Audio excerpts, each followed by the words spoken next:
कल्पना कीजिए 20,000 फीट से ऊपर, जहां ऑक्सीजन इतनी कम है कि सांस लेना मुश्किल हो जाता है।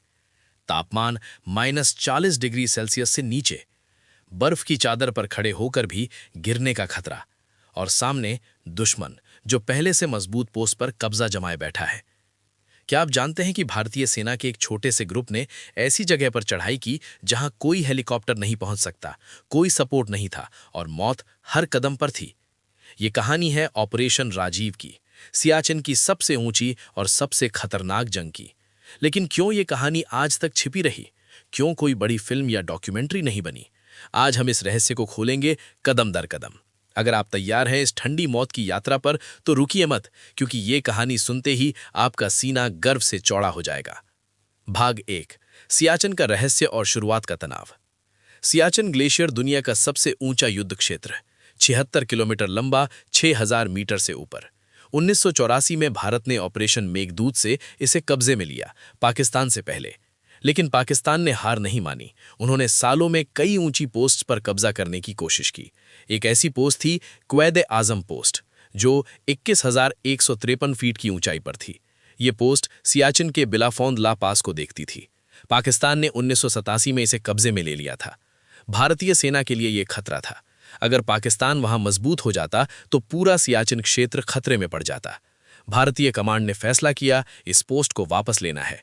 नाम दिया गया ऑपरेशन राजीव। कमांड में थे ब्रिगेडियर चंदन नुग्याल। लेकिन समस्या क्या थी? पोस्ट तक पहुंचना असंभव लगता था। सीधी चढ़ाई, बर्फ की दीवार, एवलांच का खतरा, कोई रास्ता नहीं। सगत सिंह जैसे कमांडरों ने प्लान बनाया, लेकिन क्या यह संभव था? क्या भारतीय सैनिक इतनी ऊंचाई पर लड़ सकते थे? इंतजार कीजिए। भाग 2, तैयारी और पहले प्रयास की विफलता। जून 1987, टीम तैयार की गई। 8 जवान, leader second lieutenant Rajiv Pandey, Jammu Kashmir light infantry से। उनके साथ नायब सूबेदार हेमराज शर्मा, हवलदार मुल्खराज शर्मा और अन्य। वे रात में निकले, बर्फ पर क्रॉल करते हुए, इंच इंच आगे। ऑक्सीजन कम, सिर दर्द, उल्टी, लेकिन वे रुके नहीं। 29 मई 1987 को वे पोस्ट के नीचे पहुंचे। पाकिस्तानी सैनिकों ने देख लिया, गोलीबारी शुरू। राजीव पांडे और 5 साथी शहीद हो गए। पहला प्रयास विफल।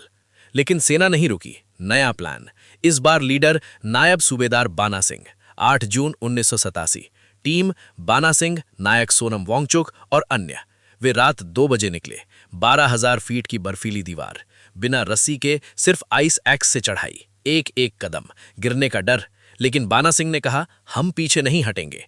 भाग 3, निर्णायक हमला। 23 जून 1987, 23 जून की रात, बर्फीली हवा, टीम चुपके से चढ़ी।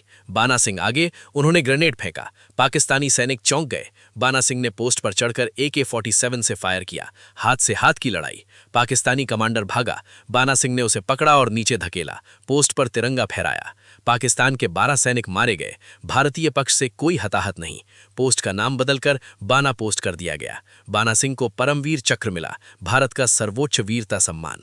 लेकिन ये जीत आसान नहीं थी। ऑक्सीजन की कमी से कई जवान बीमार पड़े, एवलांच में फंसने का खतरा, लेकिन इच्छा शक्ति ने जीत दिलाई। भाग 4, क्यों ये कहानी छिपी रही। यह ऑपरेशन छोटा था, लेकिन रणनीतिक महत्व का। सरकार ने ज्यादा प्रचार नहीं किया, क्योंकि सियाचिन संवेदनशील क्षेत्र है। कोई बड़ी फिल्म नहीं बनी, क्योंकि ये 1999 के कारगिल से पहले की है और मीडिया कवरेज कम था। लेकिन ये साबित करता है कि भारतीय सेना दुनिया के सबसे कठिन युद्ध क्षेत्र में भी जीत सकती है। सीख, उम्र, ऊंचाई या दुश्मन की ताकत मायने नहीं रखती। दृढ़ संकल्प और टीम वर्क से असंभव को संभव बनाया जा सकता है। बाना सिंह जैसे सैनिकों ने दिखाया कि देश के लिए कुछ भी सिर्फ शब्द नहीं, कर्म है। दोस्तों, अगर ये कहानी आपको छू गई तो लाइक करें, शेयर करें और चैनल सब्सक्राइब करें, ताकि ऐसी अनसुनी कहानियां आप तक पहुंचती रहें। कमेंट में बताएं कि आपको इस ऑपरेशन के बारे में पता था।